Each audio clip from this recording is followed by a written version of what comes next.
শাকিব খানকে আমি যতটা ভালোবাসি এই পৃথিবীতে আমার মতো কাউকে কেউ ভালোবাসতে পারবে শাকিব খানকে। Hello everyone, welcome to our brand new podcast show Digital Khabar presents Boom Box. বলিউডে একজন শাহরুখ খান আছেন, তেমনি আমাদের বাংলাদেশেও কিন্তু একজন কিং খান আছে, শাকিব খান। কি ভাবছেন আজকে আমার অতিথি শাকিব খান? না, একদমই না। তবে আজকে আমার ডিজিটাল খবরের স্টুডিওতে উপস্থিত হয়েছেন একজন শাকিবিয়ান। তিনি আর কেউ নন, বাংলাদেশে যদি আমরা 5 জন শাকিবিয়ান ধরে থাকি তার ভিতরে তিনি হচ্ছেন। ওয়েট ভাইয়া, এখানে একটা কথা আছে।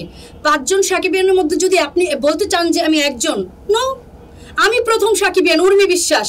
এই বাংলাদেশে আমি যখন শাকিব খানের ভক্ত, তখন এই পুরো বাংলাদেশে আমি কোনো মেয়ে ভক্তকে দেখিনি, আমি ছেলেদেরও দেখিনি, কাউকেই দেখিনি।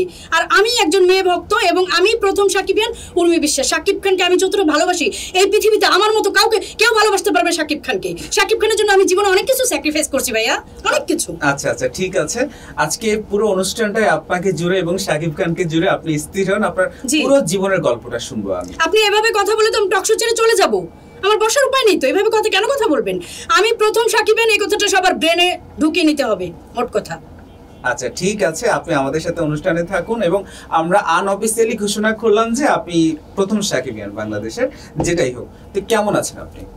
জি ভালো আছি, আপনি কেমন আছেন? আমি খুব ভালো আছি। একজন শাকিবিয়ানকে পেয়ে কেমন চলছে আপনার শাকিবময় জীবন?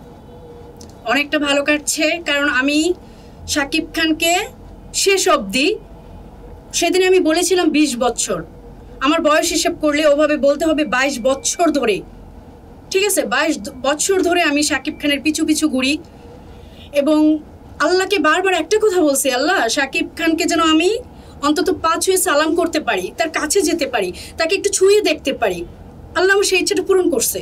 আমরা সামাজিক যোগাযোগ মাধ্যমে ওই ফুটেজগুলো দেখেছি, আপনি শাকিব খানের পা ছুঁয়ে সালাম করেছেন। এবং আরেকটা জিনিস একটু আমি বলতে চাই যে আপনি শাকিব খানের হাতে চুমু খেয়েছেন, এবং ওই সময় আপনার মানসিক অবস্থাটা কিরকম ছিল, আপনার অনুভূতিটা কি ছিল? বহু বছরের একটা স্বপ্ন ছিল, আমি কি হিরোকে একটু ছুবো এবং পা ছুঁয়ে সালাম করব।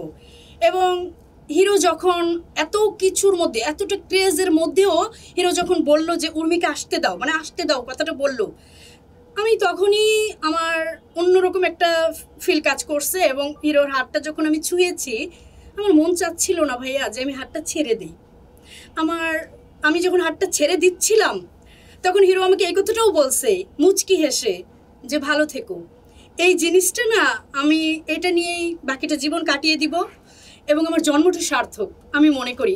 আমি অনেক খুশি, অনেক। এরপরে আপনার অনুভূতিটা কেমন ছিল শাকিবকে চুমু দেওয়ার পরে? থাকে না যে এত বছরের একটা স্বপ্ন, যে যাকে আমি শুধুমাত্র পা ছুঁয়ে সালাম করব, তার হাতে পর্যন্ত আমি চুমু দিলাম, ব্যাপারটা অনেক। এখানে আমি একটা কথা বলি, তার হাতে আমি চুমু খেয়েছি, সেটা ভালোবেসে ভক্ত হিসেবে। সেও আমাকে অনেকটা সম্মান করে ভালোবেসে মাথায় হাত রেখেছে ভক্ত হিসেবে।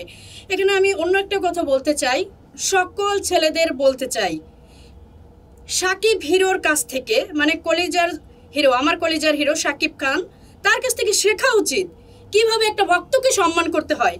মানে আমার কলিজার হিরো শাকিব খানকে আমি স্যালুট জানাই, অনেকটা ভালোবাসা থেকে স্যালুট জানাই। আমি মৃত্যু পর্যন্ত হিরোকে সম্মান করে যাব। আমার শুনে ভালো লাগলো। আমি আপনার হাতে একটা ট্যাটু দেখতে পাচ্ছি, আমি কি একটু ট্যাটুটা দেখতে পারি? জি, এটা এস অক্ষর। আমার হিরো মানে শাকিব খানকে, আমি একটা কথা এখানে বলি, শাকিব খানকে আমার হিরো বলে আমি সম্বোধন করি এবং আমি অনেকটা ভালোবাসি। আজকে 22টা বছর ধরে, 20টা বছরের বেশি, তো 22টা বছর ধরে এই ট্যাটুটা করেছি, কয়েক বছর ধরে। আর 22টা বছর ধরে আমার হিরোকে আমার হিরো বলতে বলতে না, জিনিসটা এখন সে আমার আপন হয়ে গেছে।